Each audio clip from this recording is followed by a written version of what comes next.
اس کو ہیپنوٹک اسٹیٹ کہتے ہیں، جسے ہیپناٹزم بھی کہتے ہیں، اسے بہت کچھ کہتے ہیں کہ آدمی ہیپناٹائز کر گیا ہے، کہ اس انوائرمنٹ میں آپ پوری طرح انوالو ہو جاتے ہیں اور اس کے اثرات کو لے لیتے ہیں۔ ہاں، اصل میں نا دو چیزیں ہوتی ہیں، ہمارا جو رائٹ برین ہے نا اس کے پاس ایموشنز ہے، اور جو لیفٹ برین ہے اس کے پاس جو ہمارا ماضی ہے، لاجکس ہے۔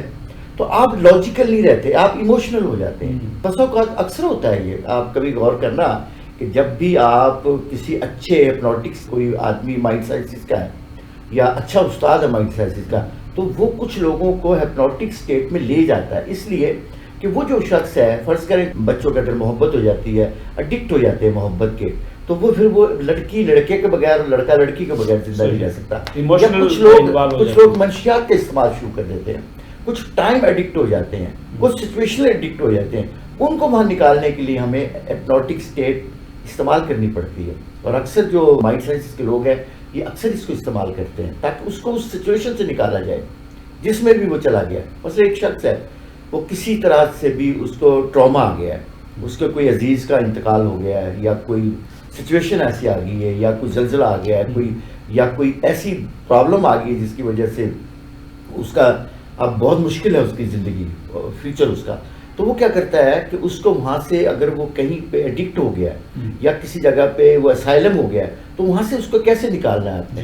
تو اس کے لیے جو مائنڈ سائنس کے لوگ ہوتے ہیں وہ پھر اس کو نکالنے کے لیے ہپنوٹک اسٹیٹ میں لے کے جاتے ہیں اس کو، تاکہ وہ اس پرابلم سے وہ نکل سکے۔ اچھا، اس کے بعد ہے ہمارا جسے ہم تحت الشعور کہتے ہیں۔ اس کی ایک مثال آپ کو دوں گا میں، کہ اگر فرض کریں کہ آپ نے کوئی چیز، کوئی آپ کی میموری ہے کوئی، اچھا وہ میموری ہمارا جو برین ہوتا ہے وہ خود بخود اس کو کر رہا ہوتا ہے۔ فرض کریں میں شعور میں کام میں نے کیا ہے تو کچھ دیر کے بعد وہ لاشعور میں چلا جاتا ہے، پھر اس کے بعد وہ تحت الشعور میں چلا جاتا ہے آپ کا۔ وہ جو آپ کا جو میموری آپ نے بنائی ہے موقع کے مطابق، جو سچویشن کے مطابق ہے، پھر آہستہ آہستہ وہ تحت الشعور میں چلی جاتی ہے، اور پھر آپ کبھی زندگی کے کسی حصے میں اس کو لینا چاہیں گے تو آپ کو مل جائے گی، وہ میموری پڑی ہوگی۔ میں ایک مثال آپ کو دے رہا ہوں کہ اگر میں آپ کو پوچھوں کہ ابھی آپ جب گھر سے باہر گئے تھے، واپس آئے ہیں، تو آپ نے راستے میں کتنی ریڈ کلر کی گاڑیاں دیکھی، وہ آپ کے تحت شعور میں کہیں پڑی ہوئی ہیں، تو آپ اس کو ریٹریو کریں گے، برین کو وہاں لے کے جائیں گے، پھر اس میں سے دیکھیں گے سارے وقت میں نے کون کون سے وقت پہ کون کون سی دیکھی ہے۔ یا میں آپ سے یہ پوچھتا ہوں کہ اچھا یہ بتائیں کہ میاں صاحب آپ نے اپنی پوری زندگی میں ریڈ کلر کی کتنی گاڑیاں دیکھی ہیں؟ تو آپ کچھ گاڑیوں کے نمبر، کچھ گاڑیوں کی سائز، کچھ گاڑیوں کے مارک مجھے بتائیں گے کہ یہ گاڑیاں اس جگہ پہ میں نے دیکھی تھی۔ اب یہ کہاں پڑی ہوئی ہیں؟ یہ آپ کے تحت شعور میں پڑی ہوئی ہیں۔ یہ تو جو آپ بات فرما رہے ہیں اس میں ہم نے لائف میں کہیں نہ کہیں ان کو دیکھا ہوتا ہے، لیکن ہمارے روزمرہ استعمال میں نہیں ہوتی، لیکن جب کبھی ہمیں ضرورت پڑتی ہے تو ہم ان کو ریلائز کرتے ہیں یا ریوائز کرتے ہیں۔ جب ہم نیند کی حالت میں ہوتے ہیں اس کو کون سی حالت کہتے ہیں؟ کیا وہ بھی تحت الشعور ہے؟ ہاں بالکل تحت الشعور ہے، یعنی انکانشیس ہو گئے نا، انکانشیس ہو گئے ہیں۔ اب آپ کو اپنا بھی شعور نہیں ہے، آپ کو جہاں پہ آپ سوئے ہوئے وہاں کا شعور بھی ختم ہو گیا ہے، ٹائم اور سپیس بھی ختم ہوگی، اور آپ کی جو انا ہے وہ بھی معطل ہو گئی ہے۔ اور نہ آپ گناہ کر سکتے ہیں، نہ کوئی ثواب کر سکتے ہیں، نہ کوئی مذہبی کتاب پڑھ سکتے ہیں، نہ آپ کسی سے کوئی واسطہ رکھ سکتے ہیں، آپ کا کوئی تعلق نہیں ہے۔ یہ جو 6 گھنٹے 5 گھنٹے جو آپ نے انکانشیس ہو گئے ہیں، انکانشیس جب آدمی ہو جاتا ہے تو اس کے اوپر کسی قسم کا بھی قانونی یا مذہبی اطلاق ہوتا ہی نہیں ہے۔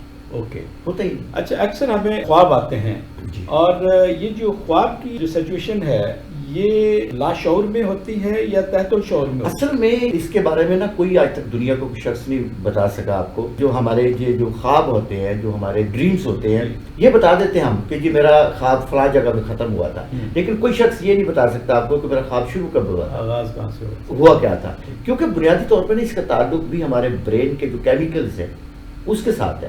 اگر آپ دباؤ میں رہتے ہیں سارا دن صبح سے لے کے شام تک، تو آپ کے جو خواب آئیں گے وہ زیادہ جو ہے سٹریس آپ کو دیں گے، اس میں آپ رو رہے ہیں، پرابلم میں ہیں، یا آپ کو کوئی مار رہا ہے، یا آپ کے ساتھ کوئی حملہ کر رہا ہے آپ کے اوپر، یا آپ کو کوئی تشدد کا نشانہ بنایا جا رہا ہے، یعنی آپ سٹریس میں ہیں، انگزائٹی میں ہیں، ڈپریشن میں ہیں۔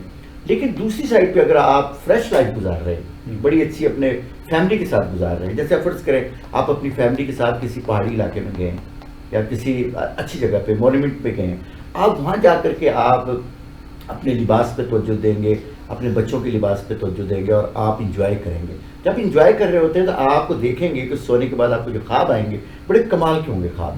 اس میں آپ فریش ہوں گے، آپ اڑ رہے ہیں، آپ لوگوں سے باتیں کر رہے ہیں اور آپ مسکرا رہے ہیں. جو آپ کا جیسا زندگی گزارتے ہیں آپ اس کے مطابق ہی آپ کو خواب آتے ہیں. کیونکہ ہوتا یہ ہے کہ جو معاشرہ ہے ہمارا، معاشرے کے اندر جو ہے بسا اوقات کچھ چیزوں پہ پابندی ہوتی ہے ہمارے معاشرے کے اندر، تو اس کا ہم نے سٹریس لیا ہوتا ہے اور اس کو ہم نے دبایا رکھا ہوتا ہے. اب کیونکہ جو خواب ہوتا ہے اس میں تو وہ سٹریس ہوتا نہیں ہم پہ کوئی بھی، تو ہم وہ اس کو اس طرح سے ریلیز کر دیتے ہیں جیسا وہ خواب ہوتا ہے. اگر ہم فریش ہیں تو فریش ریلیز کریں گے، اور اگر ہم سٹریس میں ہیں تو سٹریس ریلیز کریں گے. تو یہی وجہ ہے کہ بہت سے لوگوں کو جو خواب آتے ہیں وہ پریشان کرنے والے آتے ہیں، کیونکہ فیملی ان کی جو ہے ان کو سٹریس کر رہی ہوتی ہے. سو ایک ذمہ دار شہری کی حیثیت سے اور ایک بہترین قوم کی تشکیل کے لیے ہر آدمی کو اپنی یہ جو صلاحیت ہے اس کو امپروو کرنا انتہائی ضروری ہے. تو انشاءاللہ تعالیٰ اسی طریقے سے آپ سے جو بہترین موضوعات ہیں اور بہترین اسکالرس کے ساتھ آپ سے گفتگو جاری رہے گی. آج کے لیے اتنا ہی، ملتے ہیں انشاءاللہ اگلے پروگرام میں. اس کے ساتھ اپنے میزبان الفت رسول جویہ کو اجازت دیجیے. اللہ حافظ.